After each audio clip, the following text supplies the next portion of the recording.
رانا تنویر صاحب نے وفاقی وزیر برائے تعلیم ہیں، سینئر سیاستدان ہیں، سینئر رہنما ہیں مسلم لیگ نون کے۔ رانا صاحب thank you very much for time. Rana صاحب آپ کی طرف آتے ہیں۔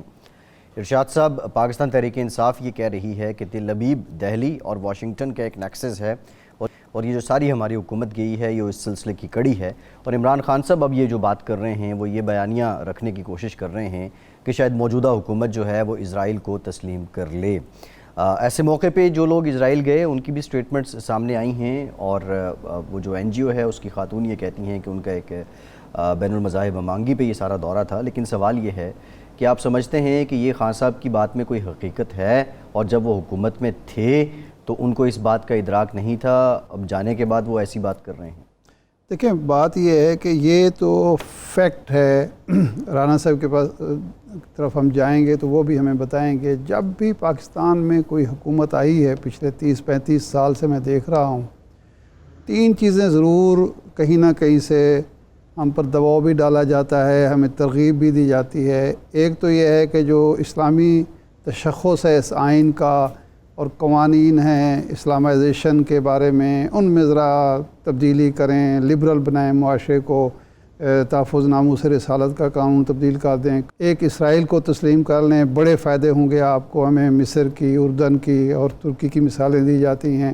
اور تیسرا یہ ہوتا ہے کہ مسئلہ کشمیر کو بیک برنر پہ رکھ کے اب تجارت شروع کریں انڈیا کے ساتھ۔ یہ ہمیشہ بات ہوتی ہے، لیکن اب تک کسی حکومت نے بھی اس دباؤ کو قبول نہیں کیا، سوائے پرویز مشرف کے، جو کافی حد تک آمادہ ہو گئے تھے، لیکن پھر عوام کا اتنا دباؤ آیا کہ وہ ان میں سے کوئی کام بھی نہیں کر سکے۔ اس دور میں تھوڑی بہت حکومتی سطح پر بھی لگتا تھا کہ آمادگی ہے موجود، لیکن وہ عوامی دباؤ پر ایسا نہیں ہو سکا۔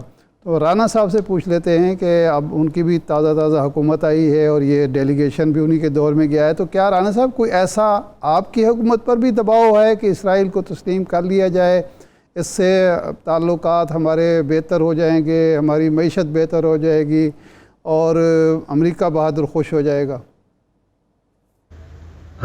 میں ارشاد صاحب، مہربانی آپ کی، لیکن میں آپ کو بتاؤں پہلے تو جو فیصل صاحب نے کہا ہے کہ عمران خان کیا کہتا ہے، میں سمجھتا ہوں کہ عمران خان بھئی وہ یہ بھی بڑی عجیب بات ہے، کون کہہ رہا ہے جس کے اوپر خود ہم سمجھتے ہیں الزام ہی نہیں لیکن حقیقت ہے کہ اس نے کشمیر ایشو کو بیک برنر پہ رکھا اور پیچھے اس کو رکھا، اور جس طرح واقعات ہوئے اس کے دور حکومت میں انیکس کیا گیا کشمیر انڈیا کے کانسٹیٹیوشن میں امینڈمنٹ کر کے، وہ بھی آپ کے سامنے ہے۔ تو میں سمجھتا ہوں یہ باتیں ان کو پولیٹیکلی اپنی پولیٹکس کے لیے اس طرح باتیں نہیں کرنی چاہیے۔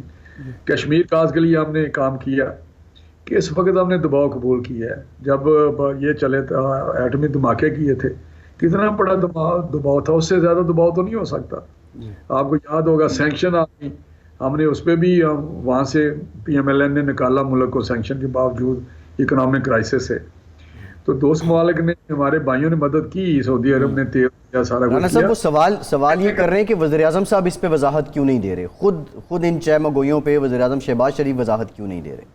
نہیں، میرا خیال ہے ہماری طرف سے، ہماری گورنمنٹ کی طرف سے، ہمارے انفارمیشن منسٹر نے، احسن اقبال صاحب نے، میں کہہ رہا ہوں وی آر دا گورنمنٹ، مجھے نہیں سمجھ آ رہی، اور فارن آفس نے بھی کیا ہے۔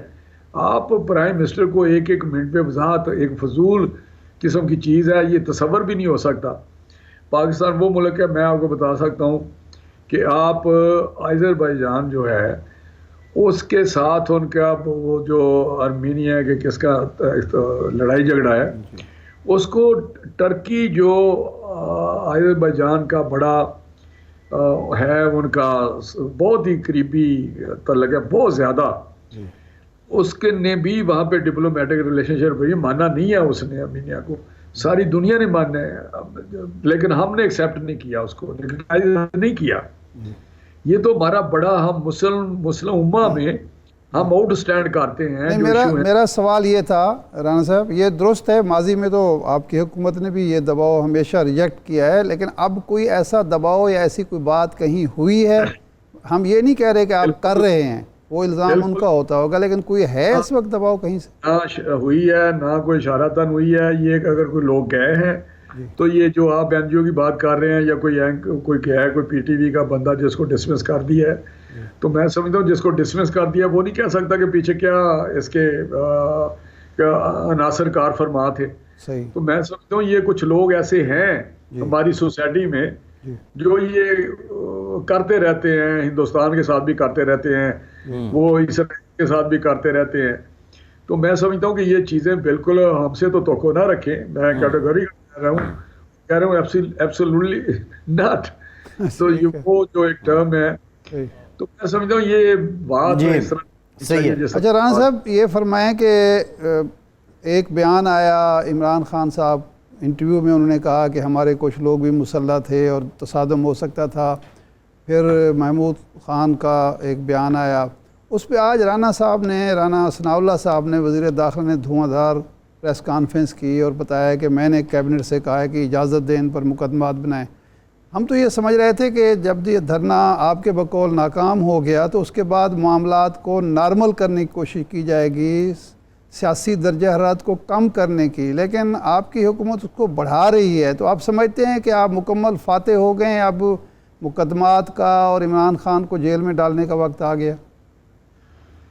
نہیں دیکھیں، ہم پولیٹیکل لوگ ہیں، ڈیموکریٹک لوگ ہیں. ہم نے کبھی بھی نہیں کہا پارلیمنٹ کو ہم بڑی دیتے ہیں، اولویت دیتے ہیں، ترجیح دیتے ہیں اور آئین کی بالادستی پہ یقین رکھتے ہیں. یہی تو ہماری اسٹرگل بھی ہے.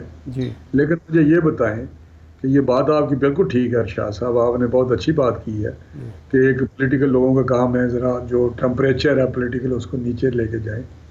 لیکن اگر وہ اس قسم کی بات کرے کہ ہم مسلح تھے، ہمارے پاس اسلحہ تھا، ایک پولیٹیکل پارٹی، بڑی پولیٹیکل پارٹی کا ہیڈ یہ بات کہہ رہا ہے، اس کا چیف منسٹر جو ایک چیف ایگزیکٹو ہے، الیکٹڈ بندہ ہے، وہاں پہ بیٹھا ہوا ہے، وہ کہتا ہے کہ میں آئندہ آؤں گا تو میں چڑھائی کروں گا، پولیس کو لے کے اپنی فورس تیاری کے ساتھ آؤں گا. تو یہ فیڈریشن پہ اگر حملہ کریں گے یا مسلح ہونے کا اعتراف کریں گے تو میرا خیال ہے اس پہ آنکھیں بند نہیں کی جا سکتی. یہ روش کو ہمیں ختم کرنا ہے کہ پولیٹیکل ایکٹیویٹی کریں، 10,000 دفعہ کریں، پرامن کریں. اگر یہاں پہ اگر کوئی پولیس والا کسی کو اسلحے کی اجازت دی گئی ہماری طرف سے کہ اپنے پاس رکھیں تو ہم قصوروار ہیں. ہم نے تو کہا کہ پرائم منسٹر نے کہا کہ کسی کے پاس کوئی آتشی اسلحہ نہیں ہوگا، میں یہ آپ کو ڈائریکشن دے رہا ہوں. تو یہ مجھے بتائیں، یہ جو عمران خان نے بات کی ہے یہ قابل مذمت ہے، قابل پکڑ ہے. اور جو چیف منسٹر نے بات کی ہے، میں تو کہتا ہوں کہ فوراً ایکشن لیا جائے، وہاں گورنر راج لگایا جائے اور ان کے اوپر اس طرح تو کل کو پنجاب وہاں سے اٹھے گا اور یہاں پہ چڑھائی کر دے گا اپنی پولیس لے کے. نہیں رانا صاحب، کن بنیادوں پہ گورنر راج کے پی میں لگایا جائے؟ نہیں، اگر وہ کہتے ہیں میں نے فیڈریشن پہ حملہ کرنا ہے، فیڈریشن پہ میں اپنے پولیس لے کے جانی ہے، جو کہ یہ لے کے آئے، یہاں پہ پہلے بھی یہ لے کے آئے تھے ارشاد صاحب، فیصل صاحب. یہ انہوں نے وہاں پہ بختر بند گاڑیاں، ہیلی کاپٹر استعمال کیے، انہوں نے یہاں پہ سفید کپڑوں میں اپنے کے پی کے ہاؤس میں. رانا صاحب حقیقت تو یہ ہے کہ ان کی طرف سے کوئی اشتعال انگیزی نہیں ہوئی، بلکہ خان صاحب یہ اسلحے کی بات بھی اس لیے کرتے کہ میں تصادم سے بچنا چاہتا تھا اس لیے میں نے کال آف کر دیا. لیکن اگر آپ گورنر راج لگائیں گے، مقدمات قائم کریں گے تو اس سے تو درجہ حرارت بھی بڑھے گا اور فضا تصادم کی طرف جائے گی. تو یہ مناسب ہوگا فیڈریشن کے لیے، وفاقی حکومت کے لیے؟ پہلے تو میں ارشاد صاحب آپ سے اتفاق نہیں کرتا کہ وہ تصادم نہیں چاہتا. جس طرح شر انگیز تقریریں انتشار پھیلانے کے لیے، فساد پھیلانے کے لیے، سول وار کرانے کے لیے اس نے تقریریں کی ہیں، لوگوں کو اکسایا ہے، وہ ریکارڈ کی باتیں ہیں. اس میں یہ تو نہیں کہ کوئی ریکارڈ کی باتیں نہیں ہیں. آج کل تو ساری چیزیں سامنے ہوتی ہیں، سن رہے ہوتے ہیں. جس طرح انہوں نے اپنے یوتھ کو کہا کہ آپ نے کس طرح کیا کیا کرنا ہے.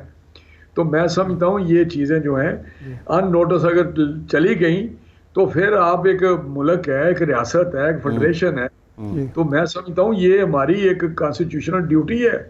اگر نہیں کرتے کوئی گورنمنٹ تو میں تو اس حق میں نہیں ہوں. میں کہتا ہوں کہ نہیں، اس پہ غور ہو رہا ہے رانا صاحب گورنر رول پہ غور ہو رہا ہے، یہ بات انڈر ڈسکشن آئی ہے یا آپ کی رائے ہے؟ نہیں، یہ اس پہ کیبنٹ نے بڑا سیریس نوٹس لیا ہے کہ اس طرح تو پھر ہر کوئی